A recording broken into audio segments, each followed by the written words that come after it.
സ്വകാര്യ ആശുപത്രി നഴ്സുമാർ കണ്ണൂർ കളക്ടറേറ്റിന് മുന്നിൽ അനിശ്ചിതകാല സമരം ആരംഭിച്ചു.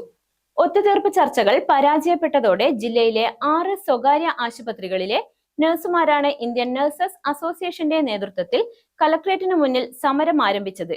സമരം DCC president advocate Martin George ഉദ്ഘാടനം ചെയ്തു.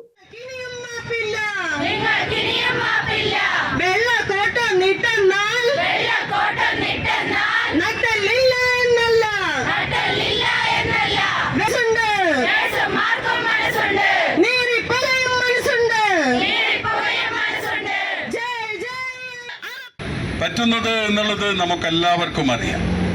ഇവിടെ 2018 ശേഷം അല്ലെ ഒരു രൂപ പോലും വർധനവ് വരുത്താതെ 2018 ഇത് 2020 8 വർഷക്കാലം. ഈ 8 വർഷത്തിന്റെ ഇടയിൽ നമ്മുടെ നാട്ടിൽ വന്നു കഴിഞ്ഞ സാധനങ്ങളുടെ വിലക്കയറ്റം, അതുപോലെ തന്നെ മറ്റെല്ലാ രംഗങ്ങളിലും ഉണ്ടായിട്ടുള്ള വില വർധനവ് നമുക്കറിയാം. ആ വില വർധനവ് അനുസരിച്ച് ജീവനക്കാരുടെ ശമ്പള വർധനവ് വരുന്നുണ്ട്, മറ്റു തൊഴിലാളികളുടെ വരുന്നുണ്ട്. പക്ഷേ ഇത് വർദ്ധിപ്പിക്കാൻ നേഴ്സിംഗ് മേഖലയിൽ എത്തുമ്പോൾ മാത്രം ഈ ഗവൺമെന്റ് നേഴ്സിംഗ് മേഖലയിൽ എത്തുമ്പോൾ മാത്രം മാനേജ്മെന്റുകൾ കണ്ണടയ്ക്കുന്ന ഒരു സമീപനം സ്വീകരിക്കുന്നു എന്ന് പറഞ്ഞാൽ അത് ഒരു കാരണവശാലും അംഗീകരിക്കാൻ സാധിക്കുന്നതല്ല എന്ന് സൂചിപ്പിക്കാൻ ഞാൻ ആധികാരികമായി തന്നെ പറയാൻ ആഗ്രഹിക്കുന്നു. ശനിയാഴ്ച നടന്ന ചർച്ചയിൽ ആശുപത്രി മാനേജ്മെന്റ് പ്രതിനിധികൾക്ക് പകരം ബന്ധപ്പെട്ട ആശുപത്രികളുടെ തൊഴിലുടമകൾ നേരിട്ട് ഹാജരാകണമെന്ന് റീജിയണൽ ജോയിന്റ് ലേബർ കമ്മീഷണർ നിർദ്ദേശിച്ചിരുന്നുവെങ്കിലും ആശുപത്രി ഉടമകൾ ഹാജരാകാതിരുന്നതിനാൽ ചർച്ച നടന്നിരുന്നില്ല.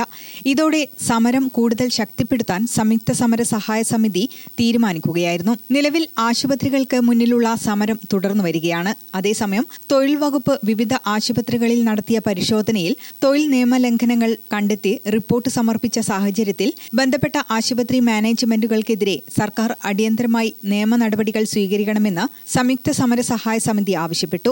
തൊഴിൽ വകുപ്പ് കണ്ടെത്തിയ നിയമലംഘനങ്ങൾക്ക് ഉത്തരവാദികളായ ആശുപത്രികൾക്കെതിരെ നടപടി സ്വീകരിച്ച് സമരത്തിലിരിക്കുന്ന നഴ്സുമാർക്ക് നീതി ഉറപ്പാക്കണമെന്നും സമിതി ആവശ്യപ്പെട്ടു. സമരസഹായ സമിതി chairman advocate Rasheed Kavayi, vice chairman advocate Ajaykumar, MC Athul, Vellora Rajan, Shakir Adoor തുടങ്ങിയവർ സംസാരിച്ചു.